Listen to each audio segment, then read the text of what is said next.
Boa noite, meus amigos. Boa noite, meus amigos. Estamos aqui de volta. Como sempre, começamos invocando a Santíssima Virgem Maria, o Santo Padre Espírito de Pietrelcina, para que roguem a Deus que nenhuma injustiça se cometa nesse programa. Também lembrar vocês o seguinte: no meu artigo, botão de descarga, houve um engano. Eu atribuí ao Diogo Mainardi uma sentença que, na verdade, foi escrita pelo pai dele, o famoso publicitário Enio Mainardi.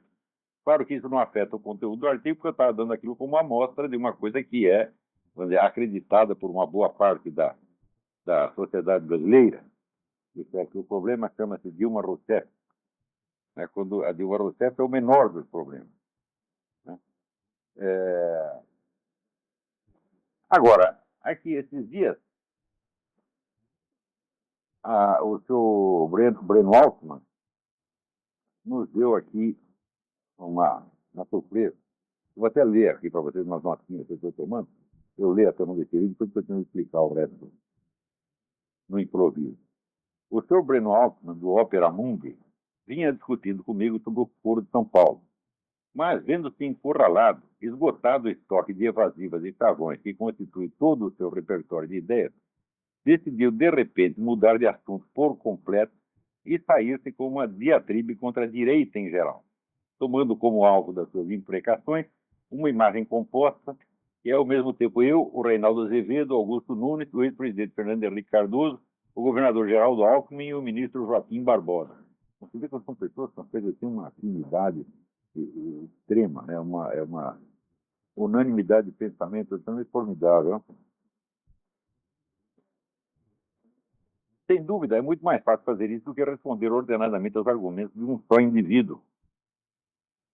No mínimo, porque o alvo múltiplo e heterogêneo, não existindo como unidade, nem mesmo no sentido remoto e analógico do termo, nada pode retrucar. Caso o leitor se recorde, eu havia apontado 5 crimes do Foro de São Paulo. O Sr. Altman não desmentiu nenhum deles. Fez de conta que não ouviu e, em seguida, passou a disparar insultos em quantidades tais que só podiam resultar num efeito involuntariamente cômico. Ali ele me chamou de filósofo de bordel, boçal, charlatão, energúmeno, embusteiro, mentiroso quanto mais, calça frouxa, vampiro, lobo, mequetrefe, verme, inseto e degenerado. Tudo isso num só artigo, com o detalhe especialmente mimoso de que o último qualificativo ia repetido 3 vezes para maior esclarecimento do distinto público. No meio dessa salada de desconversas, o único time de esforço que ele fez para absolver o Foro de São Paulo dos crimes que eu lhe imputava foi a sua afirmativa peremptória de que todas as atividades dessa organização eram públicas e transparentes. Ele não poderia ter se desmascarado de maneira mais espetacular, pois desde 2008 já se conhece a prova, extraída dos computadores de Raul Reis, de que ele próprio, Breno Altman, havia articulado contatos ultra-secretos entre esse comandante da Farc e o então ministro José Dirceu. Tão secretos que nem a Secretaria de Relações Internacionais do PT podia saber de nada. Só o homem do mensalão, o fornecedor maior de cocaína ao mercado brasileiro e o estafeta de confiança de ambos, Breno Altman em pessoa. Você sabe que a Farc são aquelas que forneciam cocaína para o Fernandinho Beiramar em troca de armas que ele trazia do Líbano. Era uma carga imensa de cocaína, sem dúvida, um maior fornecedor. E esse cara está lá tramando encontrinho do Zé Dirceu, que então era ministro, com o Raul Reis, e consta lá na mensagem que está no computador do Raul Reis, olha, essa coisa é tão importante que é melhor não falar nada para a Secretaria de Relações Internacionais, fazer o contato através de pessoa de nossa confiança, que é o Breno Altman. Desde chamar esse camarada de carregador de mala do Zé Dirceu é muito elegante. Né? Para mim, o que ele é chupador de camisinha usada do Zé Dirceu. Né? Ele fica lá embaixo da cama catando até ninguém. É isso. Né? O colunista do Opera Mundi tinha, pois, boas razões para evadir-se desse assunto o mais rapidamente possível, arrastando para a sombra do esquecimento o seu pesadíssimo rabo preso, e nada melhor para esse fim do que fingir valentia bravejando contra um alvo genérico. Eu não estou discutindo ideias com esse cara, você não tem ideia nenhuma, é uma besta quadrada. Certo? O que eu estou é denunciando um criminoso. Ele é um criminoso como o Zé Dirceu, como a turma do Mensalão, como a turma das Farc, como esse pessoal que fornecia cocaína ao Fernandinho Beiramar. Esse é um agente dele, é um estafeta dele. Então, o cara não está defendendo ele, está defendendo seu próprio cu. Né? E por isso mesmo, quando estava se saindo mal ali no debate do Foro, você falava, vamos mudar de assunto, agora eu vou falar sobre a direita neoconservadora. Né? Bom, considero, pois, encerrado o nosso debate sobre o Foro de São Paulo, por absoluto sumiço do meu adversário, e passo a analisar essa nova produção de uma das mentes mais extraordinárias que eu já conheci. Começo com uma breve nota sobre o uso pejorativo do termo astrólogo, que vem logo na primeira linha. Exercia esse ofício de 1976 a 1977, tendo-o abandonado, portanto, há 36 anos, quando o Breno Altman tinha apenas 16 aninhos de idade. Rotular por esse termo hoje só faz sentido como tentativa de insinuar que depois disso não me tornei nada de mais valioso. Só que tem um detalhe: astrólogo é no Brasil profissão regulamentada, legalmente reconhecida pelo Código de Ocupação do Ministério do Trabalho de 2002, título 5167/5. O uso pejorativo do nome que a designa assinala, portanto, a intenção criminosa de criar preconceito e hostilidade contra toda uma categoria profissional. Por uma ironia altamente significativa, aliás, o Sr. Altman, judeu renegado, aprendeu esse cacuete verbal com um notório antissemita, que o pôs em circulação como vingancinha quando, a pedido de organizações judaicas, o expulsou do quadro de redatores do Mídia Sem Máscara. Diz que o estilo é homem. Bom, às vezes é a ameba. Tendo assim exibido as suas cartas de referência, o Sr. Altman passa a catalogar as suas bêtes noires, eu e o Reinaldo Azevedo, como neoconservadores, associando-nos assim ao grupo republicano que deu sustentação política ao ex-presidente George W. Bush. Veremos adiante as consequências que ele daí extrai. Entremos logo na parte mais interessante. Procurando justificar o oxímoro liberal fascista com que ele rotula a mim e os demais componentes de uma corrente ideológica que só existe na sua imaginação, pergunta o referido, aspas, o que foram as ditaduras militares da Argentina e do Chile, para citarmos dois casos notórios, que não uma fusão entre liberalismo econômico e fascismo político. Nas duas situações, a agenda da hegemonia do mercado foi imposta pelo terror de Estado, a repressão em grande escala, sufocando o movimento operário dos partidos progressistas, emergiu como instrumento para aplicar programa de privatização, desregulamentação e eliminação de direitos que destravassem a acumulação de capital. A frase está escrita porque desregulamentação e eliminação de direitos que destravassem a acumulação do capital, ele quis dizer o contrário, quis dizer que os direitos, não entenderam, os militares, os direitos estavam travando a acumulação do capital. Né? Então, eles eliminaram esse direito para destravar. Agora, para destravar, para eliminar os direitos, não pode ser os direitos que estavam destravando, né?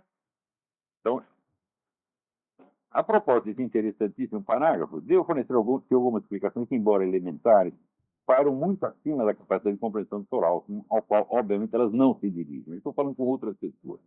Antes estava discutindo com o Sr. Altman. Ele não quis mais discutir, fugiu, cagou de medo, até deixa eu mudar de assunto rapidamente.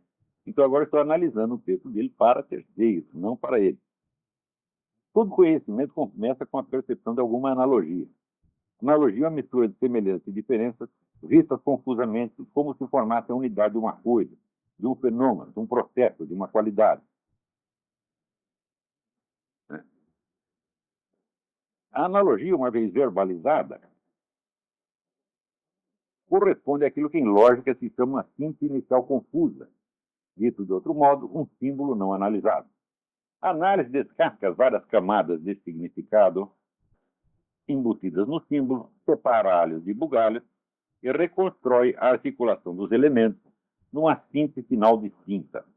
É só então que se possui um conceito cientificamente viável daquele ser, fato ou processo.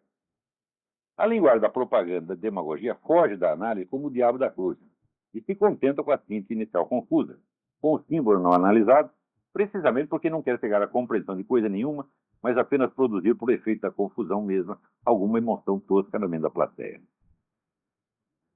O parágrafo citado contém mesclados e confundidas as seguintes afirmações. 1. As ditaduras americanas, latino-americanas, são liberais em economia. É curioso, porque ele diz que eu, Reinaldo Azevedo, somos saudosistas da ditadura brasileira. E, ao mesmo tempo, que nós somos liberal-fascistas.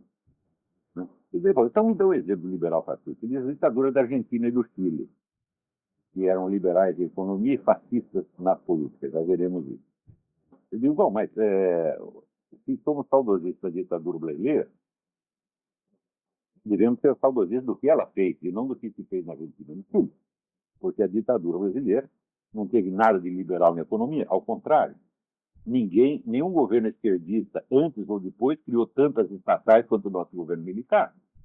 Certo? Então, se nós realmente, ou nós temos que escolher, ou nós somos admiradores da ditadura brasileira, com todo o seu estatismo galopante, ou somos admiradores da ditadura argentina e chilena, com todo o seu suposto liberal fascismo. As duas coisas ao mesmo tempo não dá para ser, mas ele não explica aqui. Esses regimes eram ao mesmo tempo fascistas politicamente, eram, portanto, liberal fascismo. 4. Há uma unidade de pensamento entre eu, o Reinaldo Azevedo e outros, que faz de nós saudosistas da ditadura militar brasileira, portanto, também das demais ditaduras militares latino-americanas, portanto, liberais fascistas. E 5, por fim, somos neocons. Portanto, nosso liberal fascismo nos aproxima da elite republicana que levou George W. Bush ao poder. Neoconservadorismo e liberal fascismo. Olha, você pode procurar toda a política do George Bush e ter algum sinal de liberalismo. O feito aumentou monstruosamente o orçamento estatal, criou o regulamento de tudo, está sendo superado em seguida pelo Obama. Falou, que cara que é de liberal? Não precisa de nada. Mas, é assim, então virou mistura neocon, George Bush, ditadura chilena, ditadura argentina, ditadura brasileira. É claro que isso é uma síntese confusa, tá certo? Mas isso é o máximo que o cérebro desse cara pode alcançar. Vejamos ponto por ponto. Ainda que as ditaduras do Chile e da Argentina fossem radicalmente privatizantes, o que precisaria ser demonstrado, o mesmo não poderia jamais ser dito do governo militar brasileiro, que criou mais empresas estatais que qualquer governo esquerdista antes ou depois dele. Também seria preciso esclarecer, afinal, que os liberal-fascistas são saudosistas da nossa ditadura militar ou da chilena e da argentina. 2. A coisa mais óbvia do mundo é que ditaduras montadas às pressas para fazer face a alguma ameaça iminente não têm, em geral, nenhuma autodefinição ideológica pronta e clara, e, na maior parte dos casos, se contentam com arranjos provisórios. Não podem, portanto, ser descritas nos termos que servem para regimes ideologicamente definidos, como socialismo, democracia liberal, fascismo, etc., etc. Isso é tanto mais verdade no caso de regimes autoritários que se apresentam, desde o primeiro minuto, se apresentam como alternativas transitórias, em vez de formular modelos de sociedade com pretensões de duração. Quer dizer, para ser uma ideologia, tem que ser um modelo de sociedade e apresentar ele como um modelo universalmente válido, aplicável em todos os lugares. E não, olha, não como um arranjo local que você fez naquele momento. Então, o simples fato de pretender que havia ali uma ideologia já é um absurdo, né? O Sr. Altman, com toda evidência, não sabe distinguir entre contingências políticas e doutrinas ideológicas. Ele imagina que basta um governo recorrer a políticas heterogêneas em resposta a uma situação imediata para que essas políticas passem imediatamente a constituir uma doutrina ideológica identificável, apta a rotular até pessoas e grupos distantes no tempo e no espaço. Quer dizer, esse liberal fascismo, vamos supor que fosse possível descrever essa ditadura como liberal fascista, que não era, vou mostrar para vocês. Mas mesmo que fosse possível, aquilo não foi uma ideologia, não tem uma fórmula a ser imitada universalmente, não tem uma expressão doutrinal universal, tá certo? E foi um arranjo momentâneo. É o mesmo que dizer que o governo russo, por apoiar ao mesmo tempo a Igreja Ortodoxa e os movimentos islâmicos, personifica uma nova ideologia, o cristianismo islâmico. Ou que Stalin, por fomentar o poder militar nazista, ao mesmo tempo que estimulava campanhas antinazistas na Europa Ocidental, criou a ideologia do nazismo antinazista. É a mesma coisa que ele está fazendo. Exemplo mais patente e simples e confusa não poderia haver. No mínimo, uma ideologia deve ter pelo menos alguma formulação verbal explícita, um corpo de doutrina com alcance universal que ofereça como modelo de sociedade em geral e não apenas como uma solução provisória para uma situação local, como, por exemplo, a famosa doutrina da segurança nacional da Escola Superior de Guerra, que era uma coisa para o Brasil daquele momento, não um modelo de sociedade, sem fascismo, sem socialismo, como democracia liberal, etc. etc. Ou seja, o indivíduo não sabe definir, então o que são ideologias, o que são doutrinas ideológicas, o que é, vamos dizer, uma contingência política momentânea. Ele acha que bastou, juntou duas coisas ali, pronto, elas acompanham uma fórmula ideológica. E ele aplica essa fórmula ideológica a pessoas que estão distantes, geograficamente, e distantes há 50 anos daqueles acontecimentos. Né? Todas as ditaduras latino-americanas, sem exceção, se apresentaram como soluções de emergência, não como modelos ideológicos universais. Ao apontar que o economista Milton Friedman serviu de conselheiro para o governo Augusto Pinochet, o Sr. Altman logo imagina que essa justa posição do economista liberal do ditador militar forma uma síntese ideológica. Mas quem quer que conheça um pouco as doutrinas da escola liberal, sabe que qualquer liberal, convidado a assessorar economicamente um regime de força, aceitará o convite sem pestanejar, não porque aprova o regime, mas porque um dos pontos fundamentais da sua doutrina é a crença de que a liberalização econômica produzirá necessariamente a liberalização política mais cedo ou mais tarde, como de fato acabou acontecendo na Argentina e no Chile. Pode discutir essa doutrina indefinidamente, e eu mesmo acho que ela tem uma validade muito relativa, por exemplo, na China não funcionou. Mas que ela é um dos pilares do pensamento liberal, é. Portanto, lá, o Pinochet é um economista liberal, o economista ela continua inteiramente liberal, o Pinochet continua inteiramente ditador, um não contamina o outro não contamina um ideologicamente.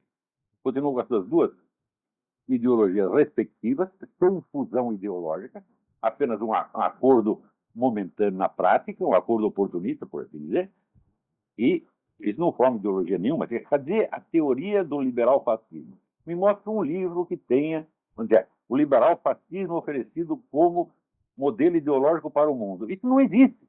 Ora, toda ideologia, toda e qualquer ideologia tem pretensão de universalidade por definição. Agora, acontece o seguinte, esse cara não conhece as definições das ideologias, tal como aparece na ciência política, na historiografia. Ele só conhece os rótulos locais, contingentes que são usados ali na província chamada Brasil. E com isso ele quer analisar coisas de alcance muito maior. Mesmo que os militares argentinos pretendessem perpetuar-se no poder, hipótese que a própria ausência de uma doutrina ideológica universal desmente, resta o fato incontrovertido de que, ajudando-os a liberalizar a economia de seus países, Friedman não os ajudou a permanecer no poder, mas a devolver o poder aos civis. Se existisse, portanto, um liberal fascismo, ele teria de consistir num fascismo autocontraditório que fomentasse, por meio da economia, a sua própria extinção. Mas todo o raciocínio do Sr. Altman, no Brasil, na hipótese dos governos militares latino-americanos fossem fascistas. Para o historiador e o cientista político, o fascismo é um tipo de regime bem determinado, reconhecível por certas características objetivas. O demagogo comunista clássico, porém, usa esse termo à torta e à direito, não como conceito descritivo, e sim como insulto, para denegrir todos os inimigos do comunismo e associar a sua imagem não tanto a do fascismo italiano, mas do nazismo, com todo o cortejo de horrores que essa simples palavra evoca. Para esse fim, ele tem de rotular de fascistas governos e regimes que de fascistas não tem absolutamente nada além da hostilidade ao comunismo. O fascismo é assim definido não objetivamente pelo que ele é em si mesmo, mas subjetivamente pelo temor e ódio que um de seus inimigos em particular sente ao pensar nele. É como se eu perguntar quem é o seu fulano de tal, a resposta não viesse uma forma de menções da sua profissão, classe social, nível de cultura e outros dados objetivos, mas sob uma forma de invectivas saídas da busca de uma ex-esposa irada. Quem é o seu fulano de tal? É um canalha, um filho da puta e assim por diante. Isso não define o seu fulano de tal, assim como o fascismo não define, não é uma palavra que não descreve esse regime. Objetivamente, o fascismo é definido pelos seguintes traços. Primeiro, é um regime hipernacionalista, baseado no culto da glória nacional e, quando possível, do expansionismo imperialista ou pelo menos da intervenção em outros países. 2.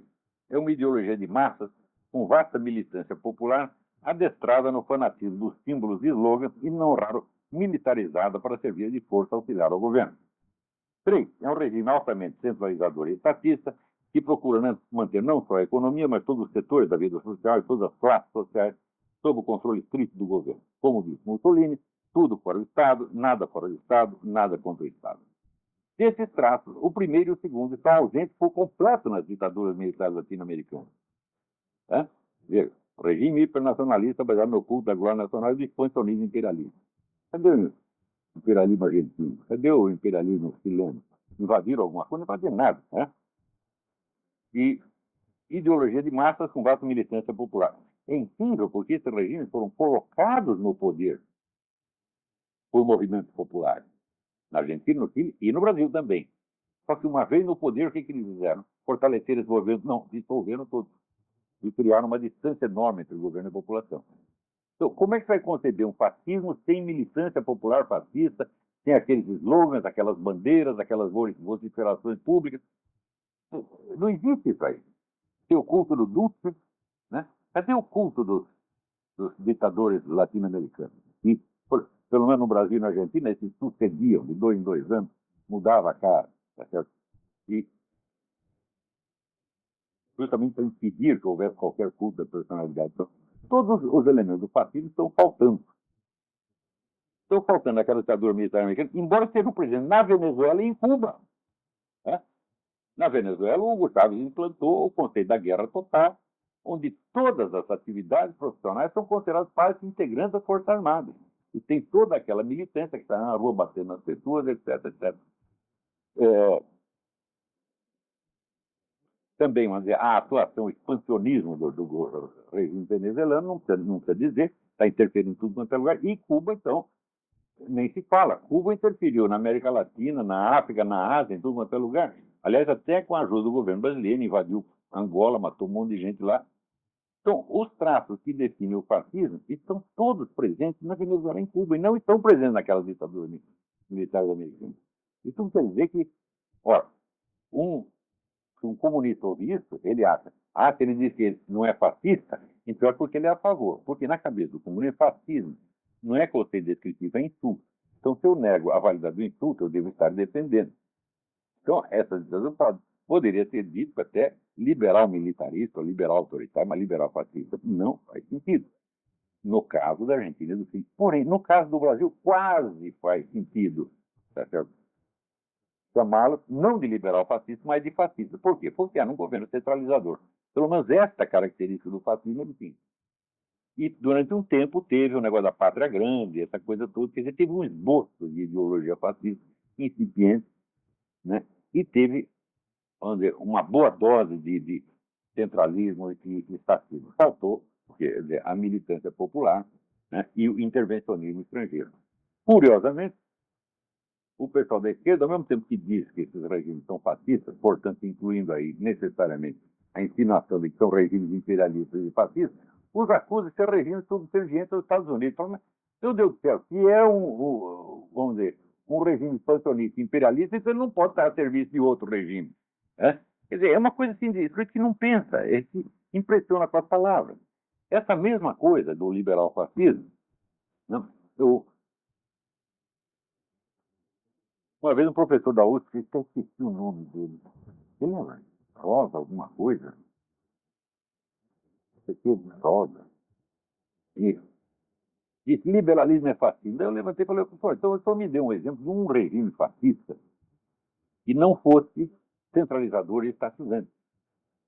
Daí ele disse, alguns regimes militares na América Latina, né, foram as duas coisas. E, bom, ele está pressupondo que esses regimes foram fascistas, quando na verdade não são. Essa classificação não se aplica para quem sabe o que é fascismo, para quem estudou alguma coisa. Agora, qual é o conhecimento que esse cara tem de fascismo? Ele tem aquele texto de propaganda do Partido Comunista, desde a década de 40. É isso a cultura que ele tem sobre fascismo. Ele não leu um livro sobre fascismo, não sabe nada sobre fascismo. Então, a imagem que ele forma é assim, é inimigo do comunismo, então é fascismo. Fascismo por quê? Porque fascismo é uma palavra feia. Lembra nazismo, e campo de concentração, e Auschwitz, etc, etc. Então, evidentemente, é assim, se confusa. Né? É o símbolo não analisado que foge da análise. Porque na hora que você vai analisar, você vê que aquilo tudo é uma bolha de sabão. Não é coisíssima nenhuma. E por aí vai. Eu vou terminar de escrever esse negócio e logo eu publico. Eu queria recomendar a vocês um livro, que é o do general Jan Mihai Pacepa. Pacepa era o chefe do serviço secreto da Romênia no tempo do Ceausescu, no tempo do comunismo. E ele foi o oficial de mais alta patente e fugiu do bloco soviético para o Ocidente. Ele vive até hoje sob regime de proteção de testemunha. Ninguém sabe onde ele está, não tem fotografia dele, o homem está completamente sumido. E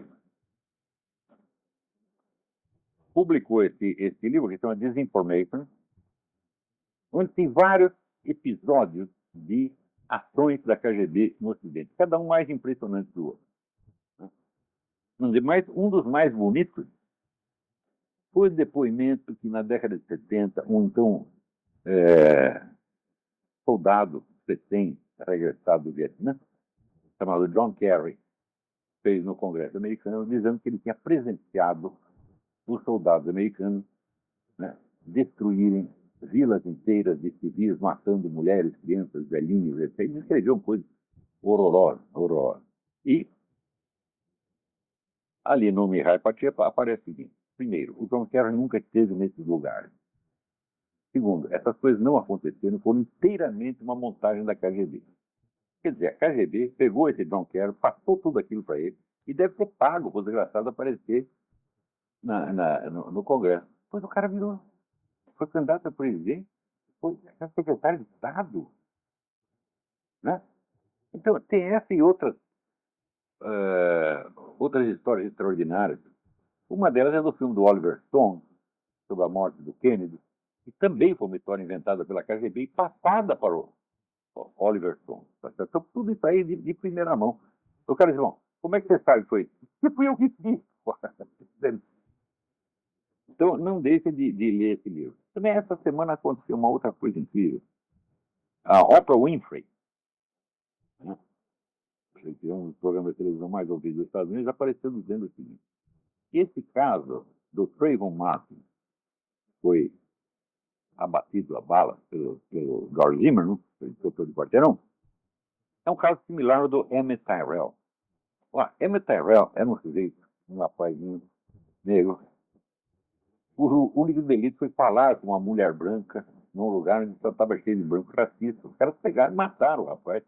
Torturaram e mataram. O corpo dele foi descoberto num buraco, embrulhado em arame farpado. Veja a crueldade da coisa. Né?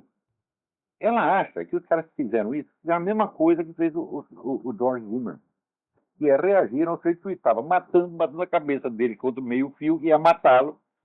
E ele, num gesto de autodefesa, atirou no cara. Ela acha que é a mesma coisa. Né? Agora, eu acho que esse caso do Emmett Tyrell se parece, isso sim, com o que aconteceu há poucos dias aqui, em que dois malandros, dois negros, foram assaltar uma mulher branca. A mulher não tinha dinheiro suficiente, eles ficaram com raiva, né? Ela estava empurrando um carrinho de bebês, deram a volta, fizeram um mira e pum, deram um tiro na cabeça do bebê.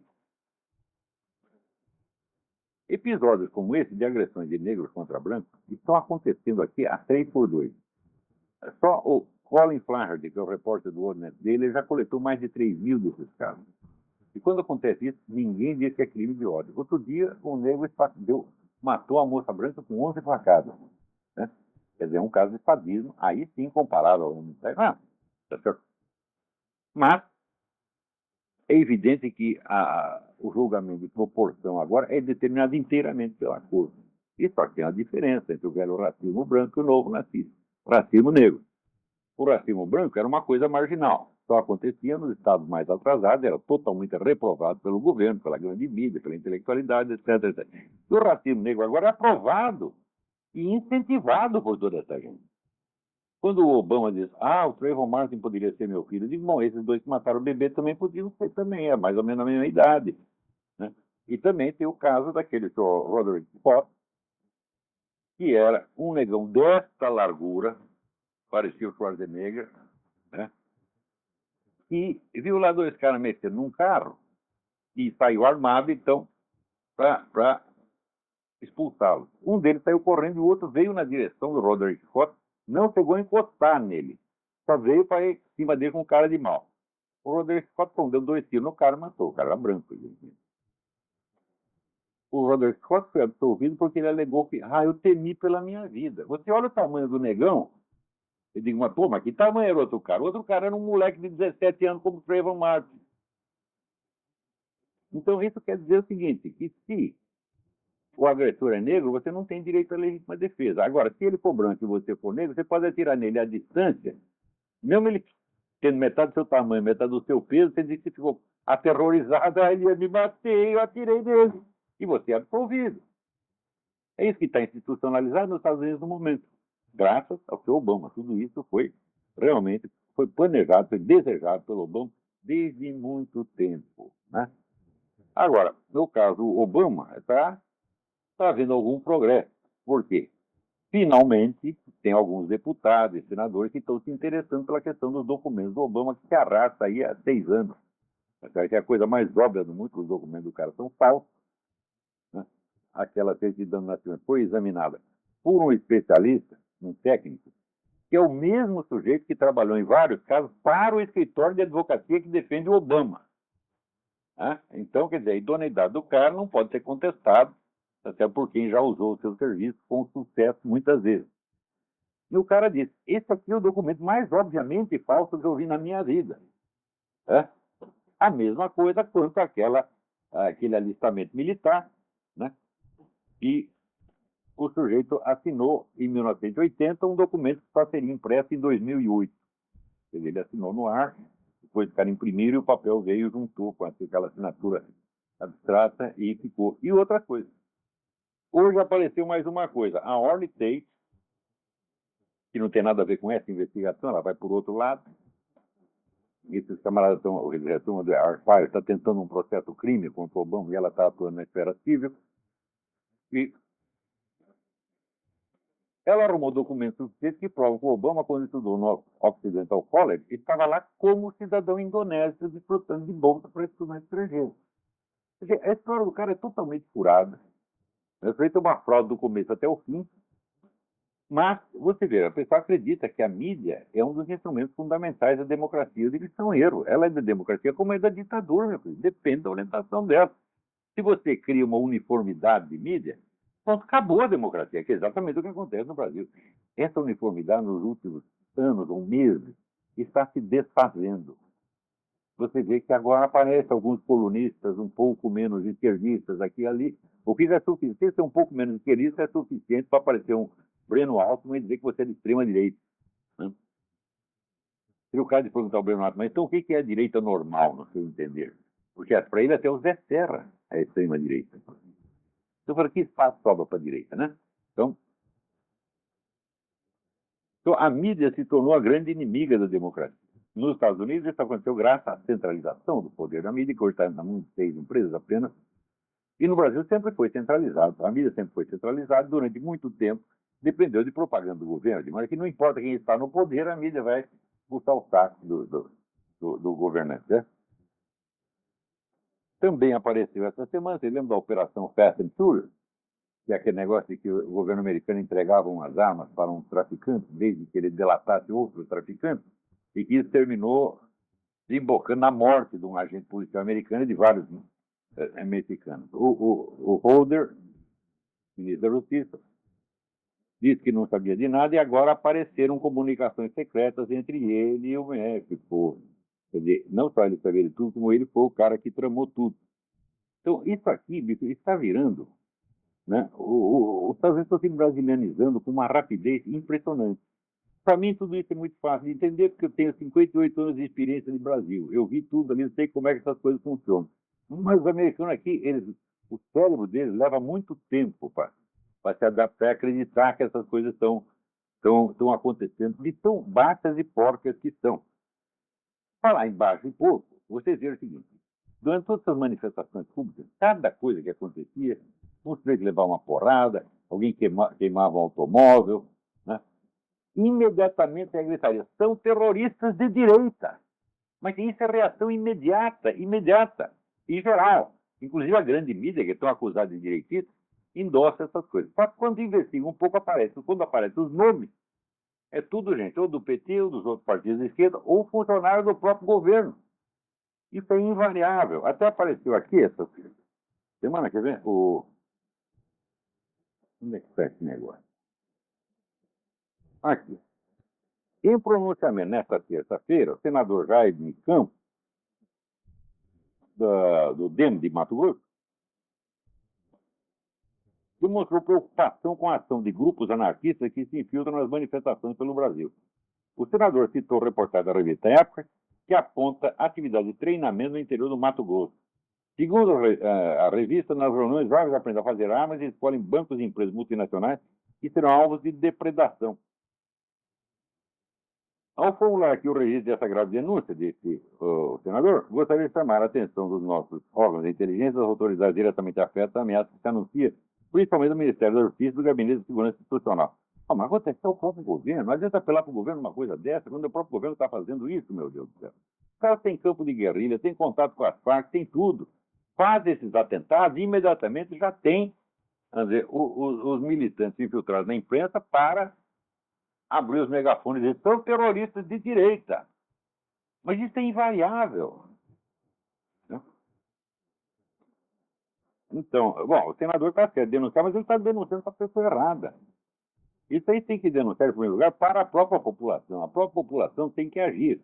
E não adianta ir pelo governo. Você ainda pode recorrer à via judicial, porque ainda tem um ou dois juízes que são mais ou menos independentes. Isso ainda funciona um pouco. O Brasil só tem duas vias que você pode recorrer, ou à via judicial, ou você apelar para as Forças Armadas. Né? Muito bem. Agora, mudando, vamos dizer, pau para cacete, tem os indivíduos aí, membros do Opus Dei, uma organização religiosa, que estão aí assediando os meus alunos em várias cidades do Brasil. Tá certo? E, às vezes, primeiro fingem que são meus admiradores. Não, lá, o Sérgio é um cara legal, tal. Mas, coitado, ele tem doença mental, ele tem internado no hospício. O filho dele é mendigo e maconheiro.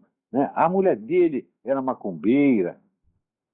Assim, esse tipo de coisa, meu Deus do céu, isso é obra de Deus.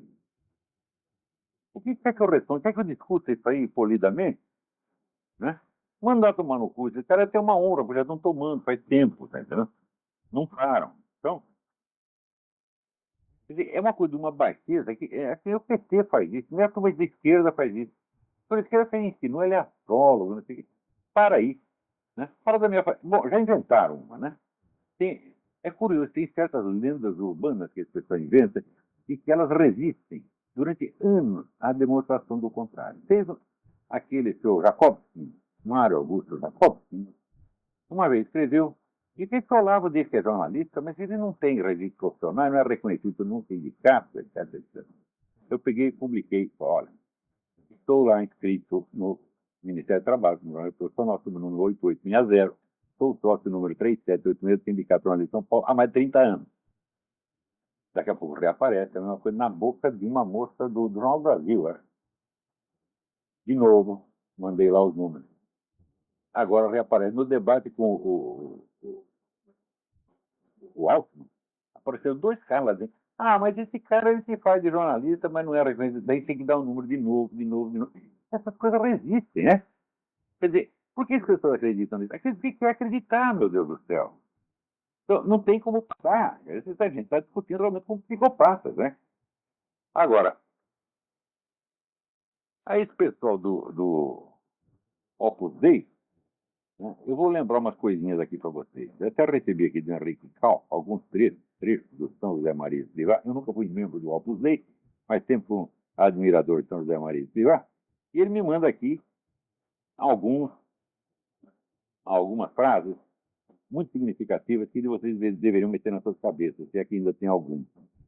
Diz ele, quando não há retidão naquele que lê, torna-se difícil que descubra a retidão daquele que escreve. Né?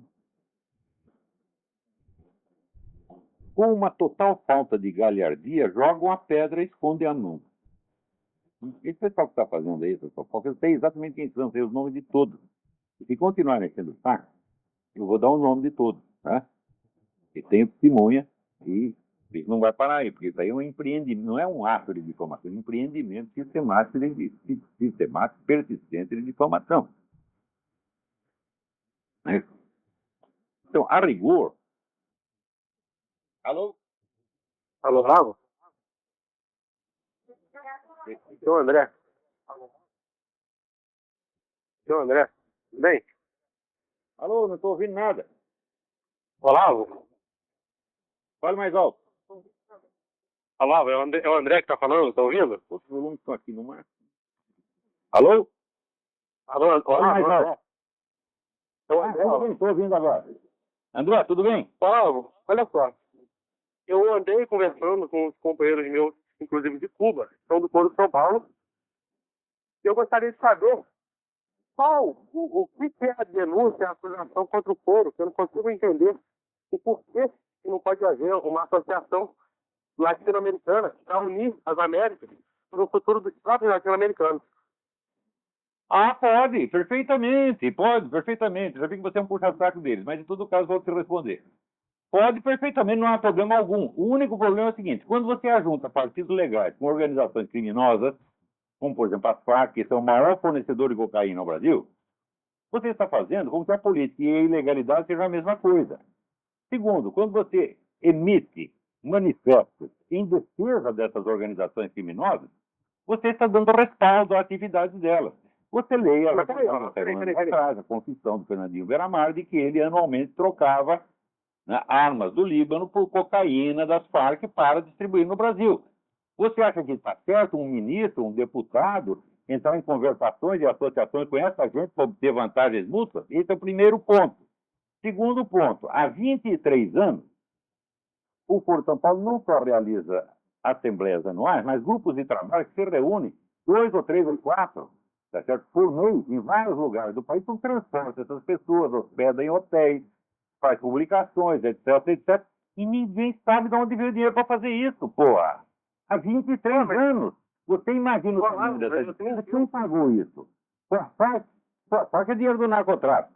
Se for o governo brasileiro, for o governo desviado, porque você não tem uma ordem de serviço, uma nota fiscal, não tem contabilidade nenhuma. Então, Peraí, Olavo. Terceiro, vamos lá, terceiro. Você lê os discursos que o Lula fez no 15º aniversário do Foro, e ele diz o seguinte: fomos nós que colocamos o Hugo Chávez no poder. Então, ou seja, essa entidade, ela está interferindo, o governo de um país está interferindo diretamente na política do outro, ainda tem a cara de pau de confessar, só que ele só confessa entre amigos. Não, mas por que os Estados Unidos Como é? Por que os Estados Unidos podem e o Lula não pode?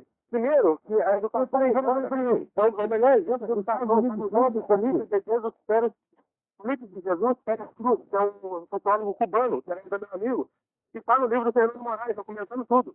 O cara se mantém. O que do que está falando? Né? Olha, Não, você é uma coisa. diz o seguinte: É fundamental para essa saga da humanidade. 2 minutos depois, dizem o que está acabando com a Cuba e o embargo econômico. Você não tem vergonha na cara? Você tem que escolher uma coisa ou outra, porra. Afinal de contas, o imperialismo prejudicava Cuba quando ele estava lá e comerciava com Cuba, ou prejudica agora que parou de comerciar?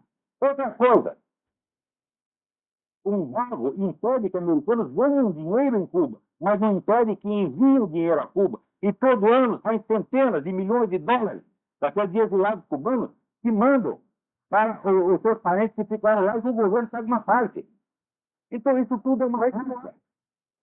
Olá, mas não há liberdade em Cuba graças aos Estados Unidos, porque se eles abrirem um pouco, vai ser isenção de espião.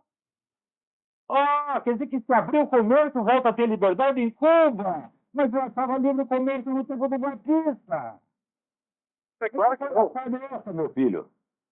Graças aos Estados Unidos, não há liberdade em Cuba, porque se abrir um pouquinho, vocês veem titular de espião. Se abrir um pouquinho, o que acontece? Os Estados Unidos... Você não está entendendo. Quer dizer que se abrir o comércio com Cuba, né, acaba a ditadura. Mas não tinha livre comércio. Não, acaba a repressão. Não é repressão, porque é o que o Carlos Coelho falava. Cuba é um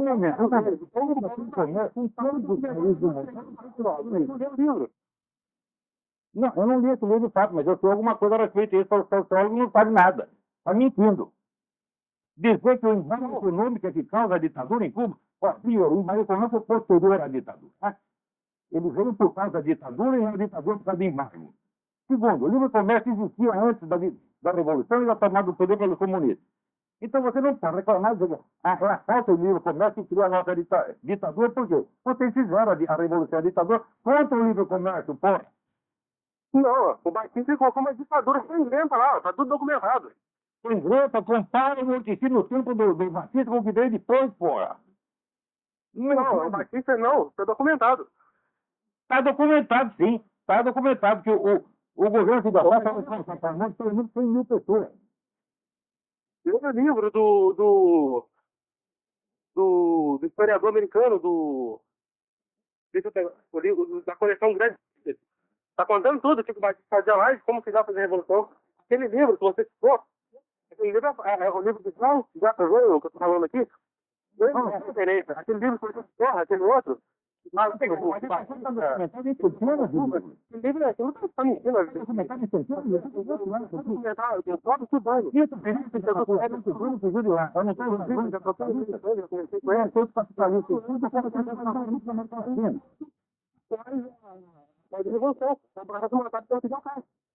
Como é? Pera, eu não entendi. Eu vou dar tempo para você repetir. Repita.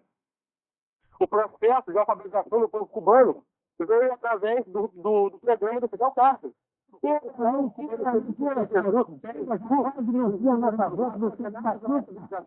Isso é mentira. Cuba era a quarta economia da América Latina. Hoje é a 24ª. Cuba praticamente não tinha analfabeto. Tá certo? Cuba tinha relações culturais com o mundo inteiro. Tá certo? E Cuba era um lugar onde as pessoas queriam ir para Cuba, não fugiam de Cuba. Não, a americana ia para lá para fazer prostituição, para escravizar. Ah, os caras iam lá para escravizar. E hoje, meu filho, claro. onde você vai, e praticamente todas as mulheres cubanas te oferecem a você por um maço de cigarro, por um serviço. Ora, meu Deus do céu, o cara vem dizer que não tem prostituição. Não tem prostituição profissional, por quê? Todas as mulheres são prostitutas, essa oficialmente. Mentira! Uma realmente indescritível. Em Cuba. Aliás, você prostituição em Cuba. Ele provou isso. Como é? O Fernando Moraes, no livro dele, ele provou que o carro Moraes é um coisa muito simpático, mas é um embrulhão formidável. Formidável, tá entendendo? E é um cara que sempre teve interesse nisso, ganhou muito dinheiro com Cuba, ganhou muito dinheiro com o comunismo, vive disso. É? Não, mas ele não falou nada. Ele fosse uma militante coitadinha, quando na verdade era um agente do Serviço Secreto Militar soviético e ele oculta isso aí. Tem muitas outras mentiras. Então, o Serviço Secreto era da ditadura brasileira, porque fala que não tinha nada similar ao BIP, mas tinha, sim, e a censura toda. Você fala que não teve, e foi a Revolução uma coisa na censura brasileira, só os locais da você não sabe merda nenhuma a esse respeito.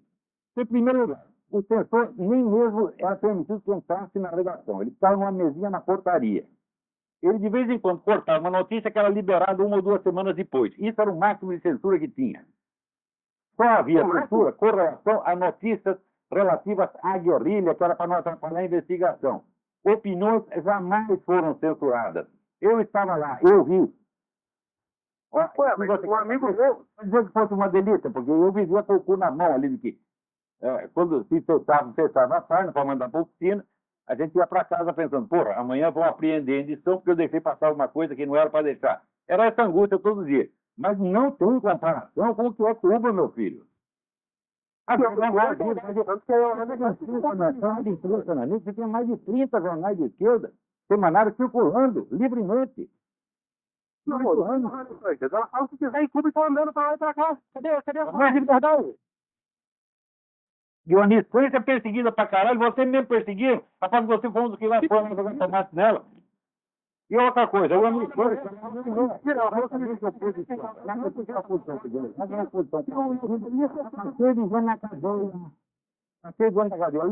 Leia o blog Nota Latina e você vai ver os nomes de todos eles. E chega, vai. Ele me encheu o saco. Esse moleque besta comunista, porra. Não ouve, não lê nada. Ele vem me citar como fonte. O Fernando Moraes, puta que pariu. O Fernando Moraes não é um historiador. O Fernando Moraes é um propagandista do comunismo, porra. É um homem que vive disso há muitos anos. Né? É um sujeito muito simpático, muito agradável, mas que é um embrulhão, porra. Ele sabe que eu penso isso dele. Então, bom, eu acho que por hoje já encerramos aqui. Né? Talvez eu volte daqui uns 15 dias. Tem mais. Peraí, tem mais alguém na linha? Hã? Já falei. Tem mais alguém na linha? Não. Então é isso. Então até daqui 2 semanas ou um mês, se Deus quiser. Muito obrigado.